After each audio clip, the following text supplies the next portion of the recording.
नदिया की शिमुराली में आयोजित सनातनी सम्मेलन में राज्य के विपक्षी नेता शुभेंदु अधिकारी ने ममता बनर्जी सरकार पर जमकर निशाना साधा। इस कार्यक्रम में जो अयोध्या में राम मंदिर की स्थापना की वर्षगांठ के उपलक्ष्य में आयोजित हुआ था, शुभेंदु ने आरजीकर कांड और पश्चिम बंगाल में अवैध निर्माण को लेकर सरकार की कड़ी आलोचना की। उन्होंने कहा कि आरजीकर कांड में दोषी सिविक वॉलंटियर संजय रॉय को सजा मिलने के बावजूद मुख्यमंत्री ममता बनर्जी इस मामले को हाईकोर्ट में ले जाकर ड्रामा कर रही है। उन्होंने आरोप लगाया कि इस मामले में सिर्फ मृत डॉक्टर के परिवार या सीबीआई को उच्च अदालत में जाने का अधिकार है, लेकिन मुख्यमंत्री इसे राजनीतिक रंग देने का प्रयास कर रही है। इसके अलावा उन्होंने तृणमूल कांग्रेस पर भ्रष्टाचार और अवैध निर्माण के लिए भी निशाना साधा। उन्होंने कहा कि पार्टी के काउंसलर स्क्वायर फीट काउंसलर बन चुके हैं जो अवैध निर्माण के लिए जिम्मेदार हैं। शुभेंदु अधिकारी ने यह भी आश्वासन दिया कि बीजेपी मृत डॉक्टर के परिवार के साथ है और न्याय दिलाने के लिए हर संभव प्रयास करेगी।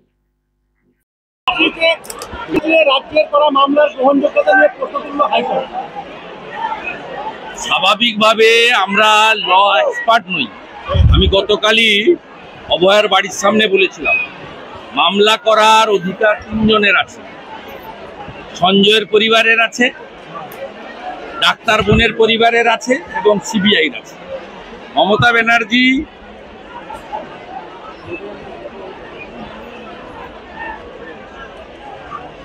ব্যানার্জির লোকাল স্ট্যান্ডই নেই হাইকোর্টে যাওয়ার, তিনি শুধুমাত্র ড্রামা করার জন্য গেছেন।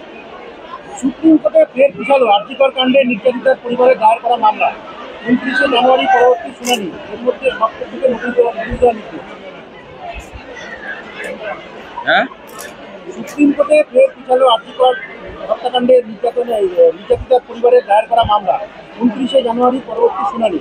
এর মধ্যে সপ্তাহ থেকে নোটিশ দেওয়া নির্দেশ। এটা তো আইনি প্রক্রিয়ায় সুপ্রিম কোর্ট করেছে, আমার বক্তব্য কিছু নেই। আমি শুধু সুপ্রিম কোর্টের কাছে আবেদন করব, গোটা বাংলার মানুষ, গোটা ভারতের মানুষ এইটার উপরে তাকিয়ে আছেন। যত দ্রুততার সঙ্গে নিষ্পত্তি করেন ততই ভালো, এটা আমরা আশা এবং আবেদন করতে পারি। এর বাইরে সুপ্রিম কোর্ট কতগুলো প্রসিডিওরে চলে, এর বেশি কিছু বলা ঠিক হবে।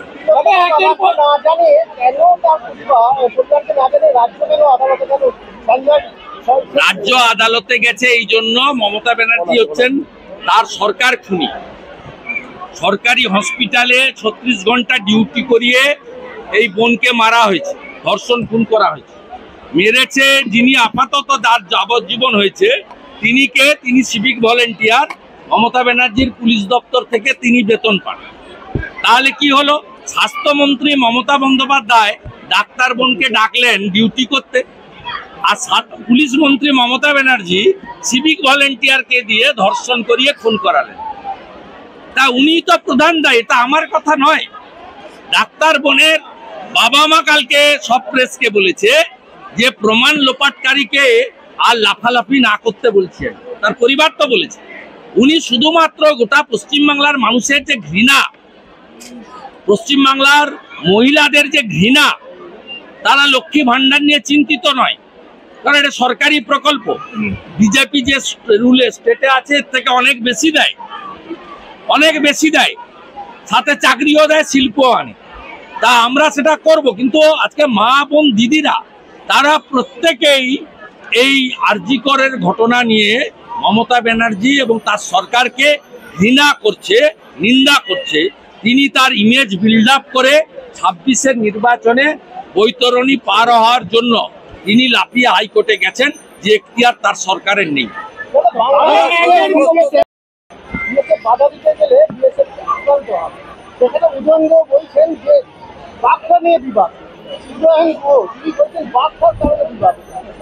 তো ওনাকে বলতেই হবে, উনি যে গুন্ডামিগুলো করেন এই লোকদের দিয়েই তো, এই রোহিঙ্গা মুসলমানগুলোকে দিয়েই তো গুন্ডামিটা করেন, ওনাকে তো বলতেই হবে।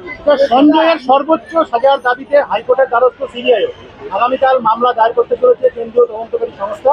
অনলাইনের মাধ্যমে মামলা দায়ের, সিবিআই সূত্রে খবর। Appropriate, welcome. CBI investigating agency, তারাই চার্জশিট করেছেন এবং চার্জশিটে অনেকগুলো জিনিস ওপেন রেখে দিয়ে গেছে। 30টার মতো পয়েন্ট আছে যেটা ওপেন আছে, এটা লার্জার কনস্পিরেসি এবং আরো অনেকে যুক্ত থাকার সম্ভাবনা অনেকটাই সিবিআই চার্জশিটে দিয়ে গেছে। অর্থাৎ সিবিআই যেতে পারে, ল পয়েন্ট অফ ভিউতে সিবিআই অবশ্যই যেতে পারে এবং বাকিটা তো হাইকোর্ট করবে, সেটা আমার বলা ঠিক হবে। এবং মুখ খুললেই চাপের মুখে পড়তে হচ্ছে, কি বলবেন? বহুতল ভেঙে পড়ছে একের পরে রাজ্যে, এবং এই বহুতল নিয়ে 5000 পুকুর বুঝিয়েছে তৃণমূল কলকাতায়। মধ্যমগ্রাম থেকে হরিদেবপুর জোকা 5000 পুকুর বুঝিয়েছে এই 10-12 বছরে, এবং 60% বিল্ডিং এর কোনো প্ল্যান নেই। যদি বা প্ল্যান আছে 3 তলার, 5 তলা বিল্ডিং করেছে, এবং সব কাউন্সিলরের নাম হচ্ছে স্কোয়ার ফুট কাউন্সিলর। আমি কয়েক মাস আগে বেহালার এক কাউন্সিলরের ভিডিও ছেড়েছিলাম। তিনি বলছেন ঘনশ্যাম তো 150 টাকা স্কোয়ার ফিট নেয়, আমি অত নেব না, আমি 50 টাকা স্কোয়ার ফিট নেব। আচ্ছা, অশোকনগরের বিধায়কের বিরুদ্ধে অশোকনগরে Do you think CBI has proper investigation? No, I am not saying anything. We the Bengal people want capital punishment, not only the Sanjay Rai, but others, those who are related with this case. I am fully support to the victim's family. I, as a whole, our party, all MLAs of the BJP are with the victim family. অশোকনগরের বিধায়কের বিরুদ্ধে করা তৃণমূল বিধায়ক উত্তর 24 হ্যাঁ, মদ খেয়ে মাতলামি করছিল। মহিলাদের অঙ্গভঙ্গি কার বলছে সোনাদা কিছুদিন, এটা হচ্ছে অরিজিনাল টিএমসি, অরিজিনাল টিএমসি। এই মডেল এখানেও আছে, শঙ্কর সিংহ একই মডেল, ওই আনন্দ একই মডেল, সেম। দাদা, অযোধ্যা রাম মন্দির উদ্বোধনের সময় बंडेल विक्रमनगर हरनाथ निर्दा सुगंधी घोष उच्च विद्यालय में गुप्त युग के बाद की एक बहुमूल्य विष्णु मूर्ति मिली है, जिसे भारतीय पुरातत्व सर्वेक्षण ने अत्यंत महत्वपूर्ण बताया। 17 जनवरी को स्कूल परिसर में साइकिल स्टैंड बनाने के लिए खुदाई की जा रही थी। खुदाई की गई मिट्टी को स्कूल के मैदान के एक कोने में इकट्ठा किया गया था। कक्षा 9 की 2 छात्राएं ज्योति मंडल और मोहिनी सरकार खेलते समय इस मूर्ति को देखती हैं। उन्होंने इसे भूगोल शिक्षिका संगमित्रा पालित और अंग्रेजी शिक्षिका करुणा चट्टोपाध्याय को दिखाया। शिक्षिकाओं ने मूर्ति के ऐतिहासिक महत्वता को तुरंत पहचान लिया। स्कूल के प्रधानाचार्य साइकर दास ने कहा, हमारे स्कूल में एक ऐतिहासिक अवशेष मिला है। इतिहास के शिक्षक विश्वरूप डे जो पुरातत्व का अध्ययन करते हैं, उन्होंने गूगल पर जानकारी जुटाई और बताया कि ये मूर्ति गुप्त युग की हो सकती है। उनकी सलाह पर स्कूल प्रशासन ने भारतीय पुरातत्व विभाग से संपर्क किया और मूर्ति की तस्वीरें भेजी। पुरातत्व विभाग ने इसके ऐतिहासिक महत्व को स्वीकार करते हुए इसे सुरक्षित रखने का निर्देश दिया। मूर्ति की चोरी का डर होने के कारण स्कूल प्रशासन ने इसे स्कूल में रखने का जोखिम नहीं लिया। मूर्ति को सुरक्षित रूप से एक वॉल्ट में रखा गया है। आज भारतीय पुरातत्व विभाग के कोलकाता कार्यालय से assistant superintendent of archaeology doctor Sanjay Panda और प्रदीप कर स्कूल पहुंचे। उन्होंने मूर्ति की गहराई से जांच की और खुदाई वाली जगह का निरीक्षण किया। पुरातत्वविदों ने कहा कि यह मूर्ति लगभग 1000 साल पुरानी हो सकती है। यह विष्णु की खड़ी हुई मूर्ति है। उन्होंने ये भी बताया कि एक समय गंगा का प्रवाह इस क्षेत्र से होकर गुजरा था और इस प्रकार की कई मूर्तियां 24 परगना जिले में पाई गई हैं। ये मूर्ति आगे जांच के लिए ले जाई जाएगी, जिसके बाद इसके समय काल की पुष्टि की जाएगी। स्कूल में इस प्रकार की ऐतिहासिक खोज से छात्र, शिक्षक और पूरे स्टाफ में उत्साह का माहौल है।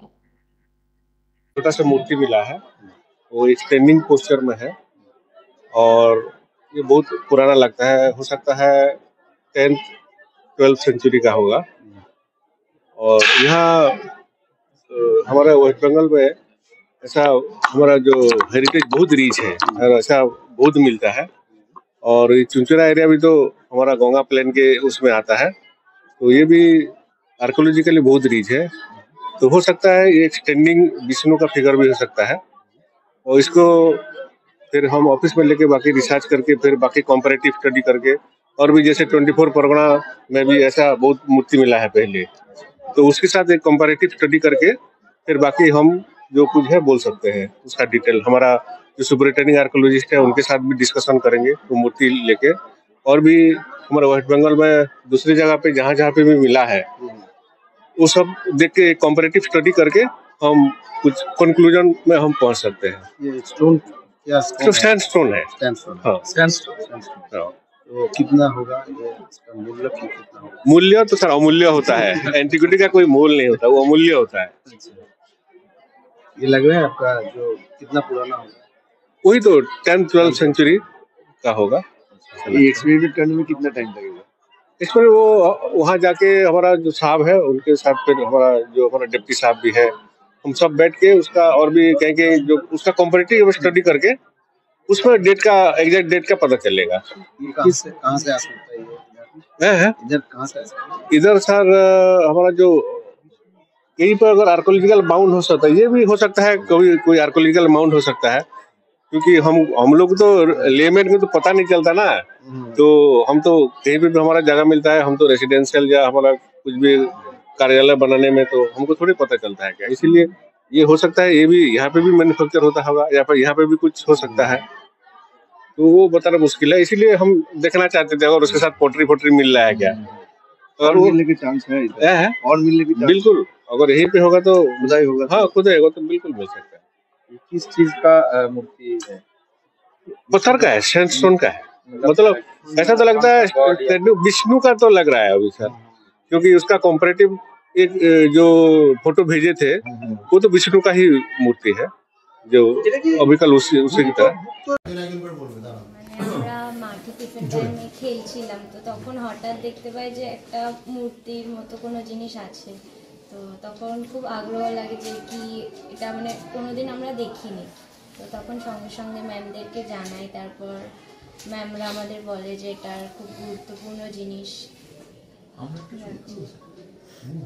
মানে খেলতে খেলতে ওটা দুটা পেয়ে একটা আগ্রহ হয় নাকি? আমরা আসলে ওখানটা দাঁড়িয়েছিলাম, তো আমরা হঠাৎই দেখতে পাই, ওর সঙ্গে গেছিলাম যে কি ওটা দেখি বা আমরা ওটাকে নিই আর দেখতে থাকি আমরা যে ওটার মধ্যে কি আছে আসলে। তারপর ম্যামকে দেখা যে এটা কি, তারপর ওনারা নিয়ে নেন এবং বলেন যে এটা প্রাচীনকালের কোনো মূর্তি হতে পারে।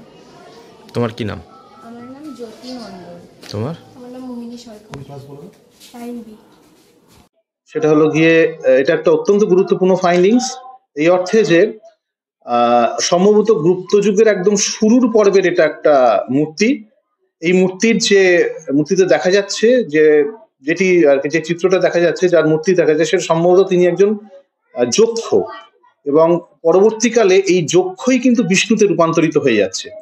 মানে আমরা জানি গুপ্ত যুগ হিন্দু ধর্মের তারক বাহক এবং হিন্দু সংস্কৃতির একটা অত্যন্ত গুরুত্বপূর্ণ জায়গায় তারা আছেন।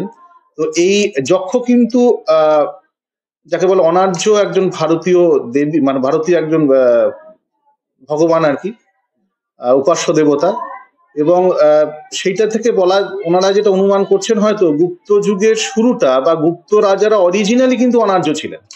পরবর্তীকালে ওনারা যখন সাম্রাজ্য বিস্তার করছেন বা উত্তরপ্রদেশ, বিহার বা এই সমস্ত জায়গায় যখন নিজেদেরকে অধিকার প্রতিষ্ঠিত করছেন, তখন ওরা পরবর্তীকালে ব্রাহ্মণ্য ধর্মকে বিশেষভাবে মানে গ্রহণ করছেন, কিন্তু ওদের অরিজিন সম্ভবত অনার্য, এবং সেটা সম্ভবত বাংলার বুকেই। এবং আজ পর্যন্ত এইরকম একটা প্রাচীন জিনিসপত্র সম্ভবত এই অঞ্চলে আবিষ্কৃত হয়নি। কাজে গুপ্ত যুগের সাথে এই বাংলার, বিশেষ করে এই অঞ্চলের যে একটা খুব গভীর মানে সংযোগ আছে, এবং সম্ভবত গুপ্ত যুগের অরিজিন যে হয়তো এই বাংলার এই অঞ্চল থেকেই, এইটা একটা নতুন ঐতিহাসিক একটা আলোকপাত এই মূর্তিটির আবিষ্কার হচ্ছে। সেই দিক থেকে এটা একটা মিসিং লিঙ্ক, এই অর্থে যে কিভাবে মানে অনার্য একটি সংস্কৃতি কিভাবে আর্য সংস্কৃতির রূপান্তরের যে পথটা, যে মিসিং লিঙ্ক হিসেবে এই মূর্তিটি যেন কাজ করছে। যক্ষ থেকে বিষ্ণুতে রূপান্তর, এটা দেখা যায়, মানে এখানে যক্ষের বৈশিষ্ট্যও আছে, এবং অনেকাংশে এটা মানে বিষ্ণুর যে পরবর্তীকালে যে বিষ্ণুর যে আমরা দেখতে পাচ্ছি যে সমস্ত স্ট্যাচু, সেই তারও কিছু লক্ষণ বৈশিষ্ট্য আমরা দেখতে পাচ্ছি। তো এইটা একটা অত্যন্ত গুরুত্বপূর্ণ আবিষ্কার। এটা नदिया के भारत बांग्लादेश गेदे सीमांत क्षेत्र में सुरक्षा के मद्देनजर बीएसएफ ने सीमांत इलाकों के ग्रामीणों और किसानों के साथ एक बैठक की। इस बैठक में मुख्य रूप से अवैध घुसपैठ और तस्करी की घटनाओं पर चर्चा की गई। सीमांत क्षेत्र में कई स्थानों पर कंचीले तार नहीं है और ऊपर से बांग्लादेश में जारी अस्थिरता ने सुरक्षा की चुनौती बढ़ा दी है। बीएसएफ ने बताया कि सीमांत इलाकों में झाड़ियां और घने जंगलों के कारण निगरानी में दिक्कतें आ रही हैं। बैठक में ये फैसला लिया गया कि सुरक्षा को और मजबूत करने के लिए बड़े पेड़ों और झाड़ियों की सफाई की जाएगी। इस काम में ग्रामीणों और किसानों का सहयोग लिया जाएगा। सुरक्षा बढ़ाने के इस कदम से सीमांत इलाकों में अवैध गतिविधियों को रोकने में मदद मिलेगी। साथ ही किसानों की ये भी चिंता दूर की जाएगी कि खेती के दौरान उन्हें किसी प्रकार की कोई परेशानी ना हो। बीएसएफ के इस फैसले से सीमांत इलाकों के ग्रामीण और किसानों में खुशी देखी गई। পক্ষ থেকে আজকে মিটিং করা হয়েছে যে সীমান্তের পাহারা যেখানে দেয় বিএসএফ সেখানে ঝোড় জঙ্গল যা আছে সব কেটে ফেলা হবে, কি বলবেন? 26শে জানুয়ারি উপলক্ষে বিএসএফ যেটা করছে এটাকে আমি স্বাগত জানাই। আগামী দিনে যাতে আরও বিএসএফ উৎসাহ উদ্দীপনার সাথে কাজ করে সেটাকেও স্বাগত জানাই এবং জঙ্গি মুক্ত করার জন্য বিএসএফের উদ্যোগকে স্বাগত জানাই। তা আপনি কি মনে করেন জঙ্গল কেটে ফেললে সুবিধা হবে? অবশ্যই সুবিধা হবে এবং সমস্ত মানুষ দেখতে পাবে, বিএসএফরা দেখতে পাবে, তাহলেই আমাদের জঙ্গি মুক্ত হবে এবং জঙ্গিপনা কাজটা বন্ধ হবে। বিএসএফ আজ মিটিং করলো সীমান্তে যে সমস্ত এলাকায় ঝোড় জঙ্গল আছে ডালপালা আছে সেগুলো কেটে ফেলা, আপনি কি বলবেন? বিএসএফ সঠিক কাজই করেছে। আগামী দিনে সমস্ত মানুষেরও ঝোড় জঙ্গল পরিষ্কার করে রাখা উচিত, তাহলে উগ্রপন্থীরা যাতে আমাদের আসতে না পারে। আমরা বিএসএফের উদ্যোগকে স্বাগত জানাই। সামনে যে 26শে জানুয়ারি সেই দিক থেকে লক্ষ্য রেখে বিএসএফ এটা করছে এবং এই বিএসএফের উদ্যোগকে আমরা সাধারণ মানুষ হিসেবে স্বাগত জানাই। স্যার, সীমান্তের এই কাঁটাতারের পাশে গাছগুলো কাটার জন্য কি গ্রামবাসীদের কি জানালেন আপনি? বিএসএফের তরফ থেকে আজকে আমাকে এখানে ইনভাইট করা হয়েছিল এখানকার গ্রামবাসীদের নিয়ে একটা আলোচনা করার জন্য। যে প্রবলেমটা অ্যারাইজ করছে সেটা হচ্ছে বিএসএফ স্টাফরা সীমান্তে ডিউটি করার সময় লোকেদের যে সমস্ত গাছপালাগুলো তারা আননেসেসারি রেখে দিয়েছে, সেই গাছের ডালপালাগুলো ঝুঁকে যাওয়ার কারণে এবং অযথা কিছু ঝোপ জঙ্গল তৈরি হওয়ার কারণে ডিউটিতে খুব সমস্যা হচ্ছে। বহুবার গ্রামবাসীদেরকে বোঝানো সত্ত্বেও তারা সেইগুলো ক্লিয়ার করছে না। তাই কমান্ড্যান্ট স্যার আমাকে বলেছিল এর মধ্যে একটু ফরেস্ট যদি ইন্টারফেয়ার করে বা আপনি যদি এসে একটু এনাদেরকে কিছু বোঝান, যদি কোনো উপকার হয়। সঙ্গে সঙ্গে আমি স্যারকে বলেছিলাম যে sir you call a meeting, I will come. সেই মতন খুব তাড়াতাড়ি উইদিন এ উইক মিটিং ডাকা হয় এবং সেই মিটিংয়ে গ্রামবাসীরা সকলে উপস্থিত থাকলো, বিএসএফের সকল কর্মচারী ছিল। সকলকে নিয়ে গ্রামবাসীর উদ্দেশ্যে বার্তা দেওয়া রইল, বলা রইল এই কাজগুলো যেন তারা অবিলম্বে করে নেয় এবং আমাদের যে 2006-এর নন ফরেস্ট এরিয়ার গাছ কাটার যে নিয়ম কানুনগুলো রয়েছে সেগুলো সম্পর্কেও তাদেরকে অবগত করা হলো এবং তাদেরকে বারংবার রিকোয়েস্টের সুরে বলা থাকলো যে অবিলম্বে যেন তারা এই যে গাছগুলো বা যে ডালপালাগুলো ঝোপঝাড়গুলো বিএসএফদের ক্লিয়ার ভিজিবিলিটিতে ডিস্টার্ব করছে সেগুলোকে কেটে নিতে তারা আমার সঙ্গে সম্মতি প্রদান করেছে এবং আমি বলেছি আফটার এ ফর্টনাইট আমি আরেকবার এখানে ভিজিটে আসব, এসে দেখব যে আমার এই কথার আপনারা কতটা গুরুত্ব দিলেন। আপনার নাম? আমি Gobinda Pramanik, forest range officer, Ranaghat forest range. Thank you. शवदाह गृह के निर्माण के लिए पंचायत द्वारा 7 लाख की सरकारी मूल्य वाली जमीन 37 लाख रुपए में खरीदी गई, जिससे नदिया जिले के रानाघाट 1 ब्लॉक के तृणमूल संचालित पायरा डांगा ग्राम पंचायत विवादों में घिर गए। पंचायत के कुछ तृणमूल सदस्यों ने इस कथित अनियमितता के खिलाफ आवाज उठाते हुए जिला प्रशासन को शिकायत दर्ज कराई है। शिकायत के अनुसार ये जमीन शिवपुर घाट के पास स्थित कृषि योग्य भूमि है और जिसकी सरकारी बाजारी कीमत अधिकतम 4 लाख और वास्तविक बाजारी कीमत 7 लाख से अधिक नहीं हो सकती। आरोप है कि कांग्रेस के टिकट पर चुने गए पंचायत के औद्योगिक अवसंरचना संचालक विजयेंदु विश्वास ने इस जमीन को 37 लाख रुपए में पंचायत को बेचा। इस कथित भ्रष्टाचार के खिलाफ पंचायत के 10 तृणमूल सदस्यों ने जिलाधिकारी से न्याय की मांग की। অভিযোগ আমরা এখানে উপস্থিত পায়রাডাঙ্গা পঞ্চায়েতের সকল তৃণমূল কংগ্রেসের সদস্যরা আছি। আমাদের একটাই অভিযোগ যে দীর্ঘদিন ধরেই শুনছি আমাদের পঞ্চায়েতে একটা জমি কিনবে, তো আমরা মোটামুটি সকলেই মতামত ছিলাম যে আলোচনা ভিত্তিতে জমিটা কেনা হোক, কিন্তু আমরা প্রত্যেকেই দাবি ছিল জানে ন্যায্যভাবে জমিটা কেনা হয়, যেহেতু সরকারি কাজে লাগানো হবে, সরকারের থেকে যাতে ঠিকঠাকভাবে অনুমোদন নেওয়া হয়, যেগুলো প্রসেসিং রয়েছে ডিএম অফিস থেকে। তো আমাদের জানানো হয়েছিল সমস্ত কিছু করা হচ্ছে, কিন্তু পরবর্তীকালে আমরা জানতে পারি যে কোনো রকম পারমিশন না নিয়ে এবং আমাদের পঞ্চায়েতের যে শিল্প পরিকাঠামোর সঞ্চালক রয়েছেন বিজয়েন্দ্র বিশ্বাস মহাশয়, তার কাছ থেকে আমাদের পঞ্চায়েত জমিটা ক্রয় করবেন বলে ঠিক হয়েছে। তো আমরা পরবর্তীতে দেখতে পারি তার অ্যাকাউন্টে আমাদের পঞ্চায়েতের ওন ফান্ড নিজস্ব তহবিল থেকে প্রায় 37 লক্ষ টাকা ট্রান্সফার হয়েছে, কিন্তু জমি আমাদের পঞ্চায়েতের নামে আজও পর্যন্ত কোনো রেজিস্ট্রি হয়নি। তো এই বিষয়ে আমরা সকলে মিলে একটু খোঁজ খবর করি এবং দেখতে পাই যে পঞ্চায়েতের জন্য মানে যে জমিটা কেনা হচ্ছে সেটা বিজয়েন্দ্র বিশ্বাসের কাছ থেকে আমাদের পঞ্চায়েত কিনছে। সেই জমিটা অধিক দাম, যে দাম মানে ওই জায়গাটায় হওয়া উচিত বা পার্শ্ববর্তী যা আছে একটা চাষি জমি, সেখানটায় শ্মশান করা হবে। তো 3 লক্ষ টাকা বা মানে এরকম দাম আছে। সেখানে প্রায় পঞ্চায়েত থেকে 37 লক্ষ টাকা তার অ্যাকাউন্টে, বন্ধন ব্যাংক তার অ্যাকাউন্টে আছে, সেখানে টাকা ট্রান্সফার করা হয়ে গেছে, কিন্তু জমি আমাদের মানে পঞ্চায়েতের নামে এখনো হয়নি। এটাই আমাদের অভিযোগ যে আমাদের ওন ফান্ডটা যে সমস্ত মানুষের, সাধারণ মানুষের যে করের টাকা তাই দিয়ে যে ওন ফান্ড, তা দিয়ে আমরা সকলে চেয়েছিলাম যে সমাজের কিছু উন্নয়ন হোক, মানে যাতে পায়রাডাঙ্গাবাসী রাস্তা, আলো এবং কোনো উন্নয়নমূলক কিছু করা যাক, যাতে পায়রাডাঙ্গা পঞ্চায়েত বলতে পারছেন এটা আমাদের সকলের। আমাদের দাবিটা এটাই ছিল, কিন্তু আমাদের বোর্ড আমাদের সেই কথা কিন্তু শোনেনি, না শুনে নিজেদের ইচ্ছা মতন একটা জমি। হ্যাঁ, না, উনি আমাদের দলের নয়, উনি কংগ্রেসের থেকে, উনি পঞ্চায়েত রানাঘাট 1 নম্বর ব্লক পঞ্চায়েত সমিতির মেম্বার এবং আমাদের পায়রাডাঙ্গা পঞ্চায়েতের শিল্প পরিকাঠামোর সঞ্চালক বর্তমানে। আমি লিখিতভাবে ডিএম অফিসে জানিয়েছি, কালেক্টরেটে জানিয়েছি, মৃত্তিকা ভবনে জানিয়েছি, বিডিও সাহেবের কাছেও আমি কপিটু করেছি। তো সমস্ত জায়গাতে আমাদের প্রশাসনিক অনেক সহযোগিতা আমরা পেয়েছি। তো চাইছি জমি কিনছে ঠিক আছে, সেটা যেন ন্যায্যভাবে হয়। এই যে অধিক দাম, যে জমির দামই নয়, প্রায় 30 লক্ষ টাকা এদিক ওদিক হয়ে যাচ্ছে, যেটা আমরা দেখতে পাচ্ছি, এটা সুরাহা চাইছি। টাকাটা পঞ্চায়েতে আবার ফিরে আসুক, তাই দিয়ে জনগণের কাজ হোক, এটাই আমাদের দাবি। যেটুকু পঞ্চায়েতের আইন ব্যবস্থায় আমরা জানতে পেরেছি, তাতে পঞ্চায়েতের কোনো সদস্য থেকে পঞ্চায়েত কোনো কিছু পারচেস করতে পারে না বলেই জানি। যেহেতু মানে সেও তো একটা পঞ্চায়েতের মেম্বার, একমাত্র অনারিয়াম ছাড়া কোনো কিছু কারোর অ্যাকাউন্টে, মানে পঞ্চায়েত সদস্যের অ্যাকাউন্টে সরাসরি ট্রান্সফার করাটা আইনত অপরাধ বলেই জানি। আমার নাম পিয়াসা তালুকদার ঘোষ, পায়রাডাঙ্গা পঞ্চায়েতের সদস্য, এবং আমি রানাঘাট 1 নম্বর ব্লক তৃণমূল মহিলা কংগ্রেসের সভানেত্রী। পঞ্চায়েত সমিতির কাছ থেকে কেনা যায় কিনা এটা আমি বলতে পারবো না, কিন্তু একটা কমপ্লেন হয়েছে, আমার কাছে কমপ্লেন জমা করেছেন এবং আমাদের ঊর্ধ্বতন কর্তৃপক্ষের কাছেও কমপ্লেন জমা পড়েছে।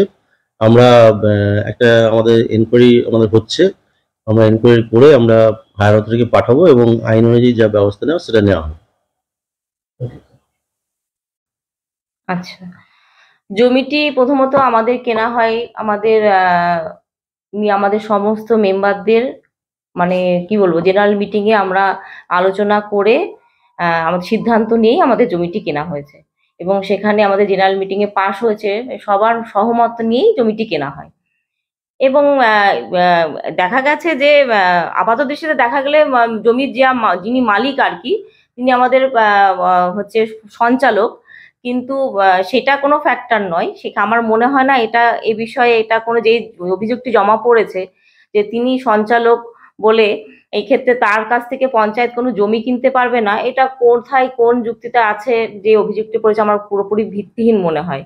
তো সর্বজন পঞ্চায়েতের সমস্ত যে 30 জন আমরা সদস্যরা আছি, প্রত্যেকের সহযোগিতায় এবং প্রত্যেকের সদিচ্ছায় একটা জনকল্যাণমূলক কাজের উদ্দেশ্যে কিন্তু আমরা জমিটা নেওয়া হয়েছে এবং সেটাকে ভবিষ্যতে একটি শ্মশান তৈরির পরিকল্পনাও হয়েছে এবং সেটাও সর্বজন স্বীকৃত হয়েই। কতটা জমি কত দাম দিয়ে কিনেছে? টোটাল 75.5, তাই তো? 70.5, সরি 70.5। ওটা 86,000 টাকা করে কাঠা পড়ছে, সেখানে 37 লক্ষ টাকা দিয়ে কেনা হয়েছিল। কবে রেজিস্ট্রি হয়েছে এটা? এই তো গত সপ্তাহে আমাদের রেজিস্ট্রিটা হয়ে গেছে, জানুয়ারি মাসে। সরকারি ভ্যালুয়েশন কত বলছে? সরকারি ভ্যালুয়েশনটা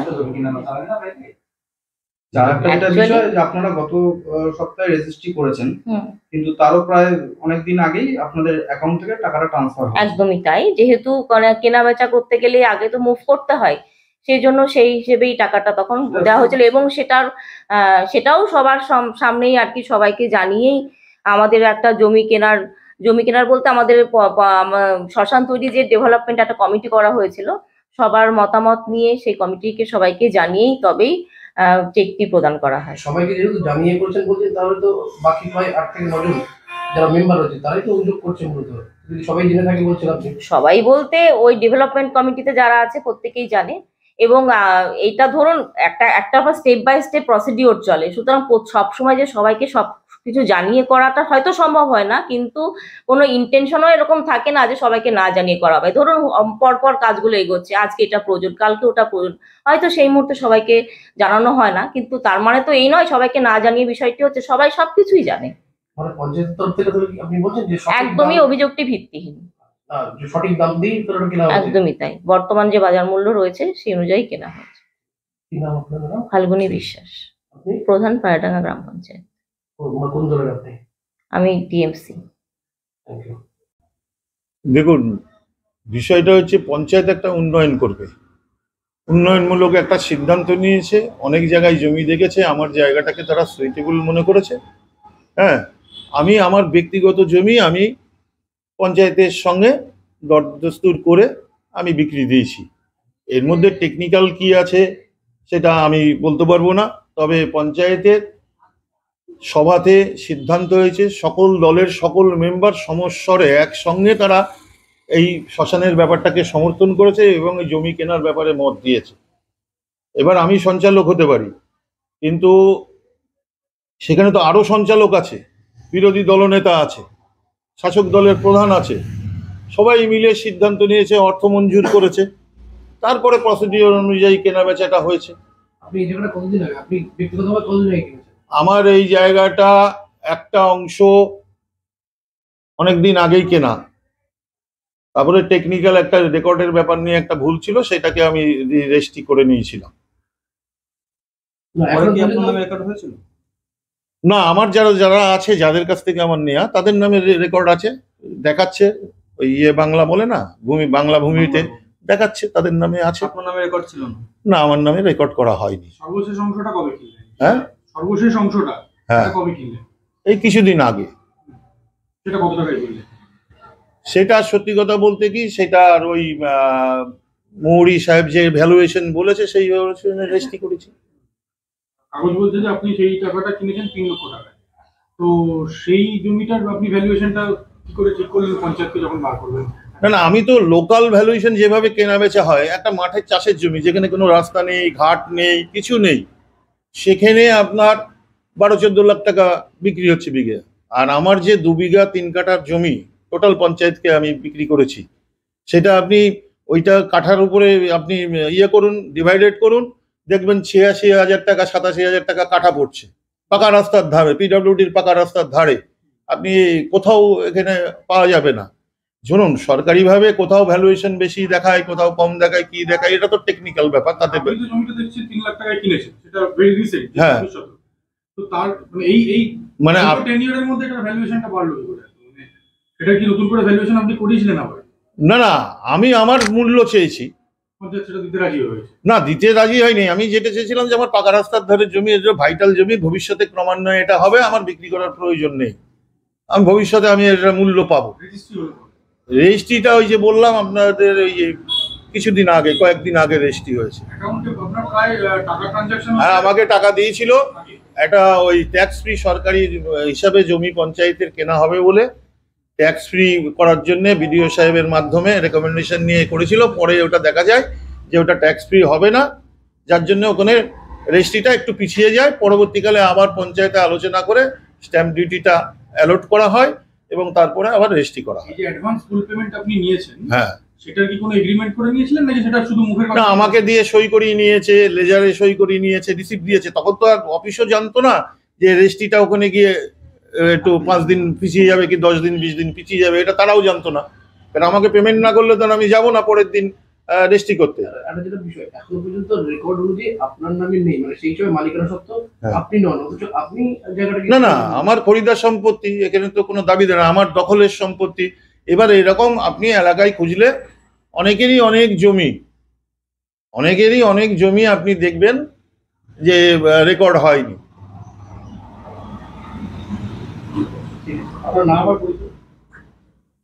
আমার নাম, তার আগে আমি একটা কথা বলি, এখানে যেটা হচ্ছে এই মুহূর্তে, এটা শাসক দলের অন্তর্দ্বন্দ্বের কারণেই এটা ঘটছে।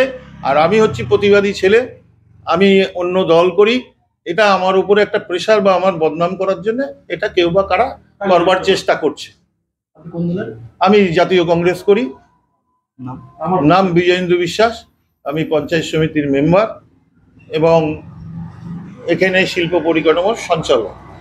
এবং আমি खबर नदिया से है। हमारे देश की आजादी के लिए संघर्ष करने वाले महान क्रांतिकारियों की कहानियां देश के कोने कोने में बसी हुई हैं। उनमें से एक प्रमुख नाम है नेताजी सुभाष चंद्र बोस का, जो आज भी देशवासियों के दिलों में श्रद्धा के साथ बसा है। नदिया जिले के नवद्वीप शहर में भी नेताजी की स्मृतियां सुरक्षित हैं। नवद्वीप के बडाल घाट क्षेत्र में स्थित श्री श्री राधा रमन सेवा आश्रम मंदिर में उनकी यादें संजोई गई हैं। ये मंदिर शुरुआत से ही मानव सेवा में समर्पित रहा और उस समय नवद्वीप का इकलौता अस्पताल भी था। मंदिर की प्रबंधन समिति ईश्वर की आराधना के साथ साथ जनसेवा में भी लगी हुई थी। जब नेताजी को इस मंदिर के सेवा मूलक कार्यों के बारे में पता चला तो वे स्वयं नवद्वीप आए और मंदिर प्रबंधन से मिले। उन्होंने उनके कार्यों की सराहना की। नेताजी ने अपने जीवन के कुछ महत्वपूर्ण क्षणों की बातें इस मंदिर में लिखकर छोड़ी, जो आज भी सेवा आश्रम में संरक्षित हैं। नेताजी सुभाष चंद्र बोस का योगदान कभी भुलाया नहीं जा सकता।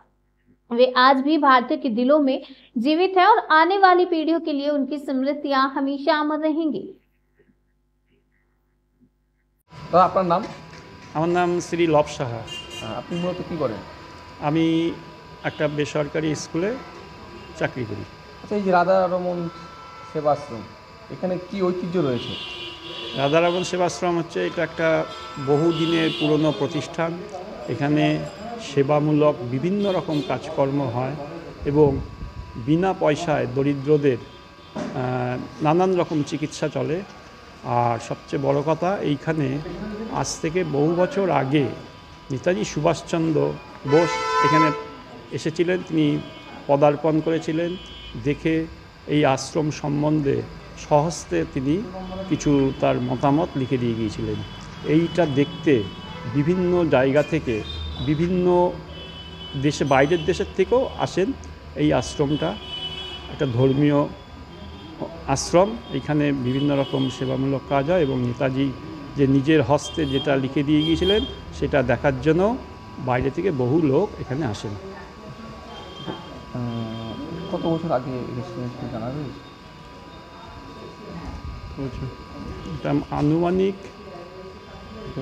150 থেকে 155 বছর হবে। আপনারা কি এখানে কি করেন? হ্যাঁ, আমি এইখানে আমরা প্রত্যেক বছর 23শে জানুয়ারি যে অনুষ্ঠান হয় সেখানে আমরা আসি। এখানে নেতাজির সম্বন্ধে বলা হয় এবং পতাকা উত্তোলন করা হয়, তার স্মৃতিতে মাল্যদান করা হয়, তার প্রতিকৃতিতে আমরা মাল্যদান করি, তার সম্বন্ধে বক্তব্য রাখি এবং বিভিন্ন রকম জনহিতকর কাজ করা হয়। যেমন রক্তদান শিবির হয়, যেমন চোখের চিকিৎসা হয় বিনামূল্যে, দাঁতের চিকিৎসা হয় বিনামূল্যে। এরকম বিভিন্ন দুস্থদের আমরা এবং দুস্থদেরকেও আমরা ফল দান করে থাকি এই আশ্রম থেকে। আপনার নাম কি? আমার নাম হচ্ছে লব সাহা। এখানের ঐতিহ্য হচ্ছে নেতাজি সুভাষচন্দ্র এসেছিলেন এখানে এই মন্দিরে পরিদর্শন করতে। তখন ছিল এটা একটা অনাথ আশ্রম, একটা অনেক সেবা প্রতিষ্ঠান ছিল, সেবা হতো এখানে। সেই সেবা দর্শন মানে পরিদর্শন করে উনি খুব তৃপ্তি পেয়েছিল। তৃপ্তি পেয়ে উনি এই সেবা কার্যটা দেখে একটা লিখে রেখে গেছেন। ওই সেবা ওই তুমি পেয়েছো ওখানটায় বোর্ডে লেখাটা ওইটা। আর এখন এখানে ওই রামদাস আই রিলিফ সোসাইটিটা খোলা হয়েছে এই মন্দিরের সঙ্গে। এই রামদাস রিলিফ সোসাইটিটা দরিদ্র দুঃখীদের জন্য অপারেশন বিনামূল্যে আগে হতো, এখন এটা সরকার থেকে বন্ধ করে দেওয়ার জন্য এখন এটা চ্যারিটিটা হয়ে আসছে। চ্যারিটিরা দেখাশোনা সবই করেন। এখানে যিনি অধ্যক্ষ ছিলেন ডক্টর পুতুলচন্দ্র সাহা মহাশয়, উনি এটা পরিচালনা করতেন। এখন উনি একটু অসুস্থ হয়ে পড়েছে, তো ওনার বয়স প্রায় 104 বছর হয়ে গেছেন, সেজন্য ঘরের বাইরে আনা যায় না, একটু কথা টথা বলতে অসুবিধা বলে উনি এখনও এই মন্দিরের পরিচালনা করেন। উনি এই মন্দিরে এখন এই মন্দিরে কি কি পরিষেবা দেওয়া হয়? এখন এই যে সেবাশ্রমে সব রকম পরিষেবা দেওয়া যায়। প্রত্যেক বছরে 2বার করে আই ক্যাম্প হয় এই চ্যারিটিতে। তোমার এইগুলো প্রথমে এগুলো কি এখানে কি হতো পরিষেবা? এখানে পরিষেবা ছিল প্রথমে 1978 সালে 29শে জানুয়ারি এই রামদাস আই রিলিফ সোসাইটিটা খোলা হয়েছিল এই আশ্রমের মধ্যে। তখন এখানে বিনামূল্যে বড় ক্যাম্প হতো। শীতের সময় 4টে করে ক্যাম্প হতো। তখন ডক্টর আইএস রায়রা আসতেন, চক্ষু অপারেশন করে যেতেন বিনামূল্যে। ডক্টর পিনাকি রঞ্জন আসতেন, তারাও বিনামূল্যে এখানে অপারেশন করে গেছেন। প্রায় 80 থেকে 70-80 জনের একই দিনে অপারেশন করে এই আশ্রমে ছিল ঐতিহাসিক সেবা প্রতিষ্ঠান। এখন ধরো সেগুলো রয়েছে, এখনো সেই সেবাগুলো চলছে, ছোট করেই হচ্ছে হয়তো। এখন তখন কি হাসপাতাল ছিল না, নবদ্বীপে কোনো হসপিটাল ছিল না তখন। এখানে কি নবদ্বীপে মানুষকে পরিষেবা দেওয়া হতো? তখন এখানে পরিষেবা দেওয়া হতো। তারপরে এখন সেই পরিষেবাটা ধরুন এখন খালে বন্ধ হয়েছে, কারণ সরকার এখান থেকে এখন সব হসপিটাল, নার্সিংহোম সব করে দিয়েছে। এখন কোনো সেবা প্রতিষ্ঠানে বা কোনো ক্লাবে কোনো এখন এইসব অপারেশন করা যায় না, আগে ছিল এগুলো। কত সালে নেতাজি এসেছিলেন এখানটায়? ওই যে 1328 সালে এসেছিলেন। তখন ইনি কি বলছিলেন এসে বা কি দেখলেন? ওই যে লিখে দিয়েছেন ওখানে, এই সেবা প্রতিষ্ঠানটি দেখে তিনি কি, এটা তো লেখা আছে ওখানটায়, দেখে আমার ততটা এখন ইয়ে নেই। এখন বর্তমানে নেতাজির কি এখন নেতাজির বর্তমানে এই প্রতিষ্ঠা রয়েছে, এখানে প্রতিষ্ঠা হয়েছে। আগে খুব জাঁকজমক ছিল, এখন ওই একটু মহারাজ অসুস্থ হওয়াতেই ধরো সেই জিনিসটা একটু হয়ে গেছে। তা প্রতি বছরে 23শে জানুয়ারি, 15ই আগস্ট ফ্ল্যাগ তোলা হয়, সব আসে দিদিমণিরা, সব স্কুলের মাস্টারমশাইরা সবাই আসেন, ফ্ল্যাগ তোলে। তারপরে 23শে জানুয়ারি, 26শে জানুয়ারি একটা আই ক্যাম্প হয় এবং 15ই আগস্টও একটা আই ক্যাম্প হয়। আর এমনি প্রতি বছরে আছে। তারপরে এই রাধারমণ চরণ দাসদেবের 2টো উৎসব হয়, ফাল্গুন মাসে আর একটা চৈত্র মাসে, বিরাট উৎসব এখানে। এই উৎসবে 9 দিন ধরে উৎসব চলে এই আশ্রমে। এই সেবা প্রতিষ্ঠানটা এখনও চলে আসছে বর্তমানে। আপনার নাম পরিচয়? আপনার নাম? আমার নাম প্রীতি দাস। আপনি কী দায়িত্বে রয়েছেন এখানে? আমি এখানে দেখাশোনার দায়িত্বে রয়েছি। আমি আগে এখানে ছিলাম, আমার হসপিটালে আমাদের এখানে আই অপারেশন হতো, সেই অপারেশনের স্টাফ ছিলাম।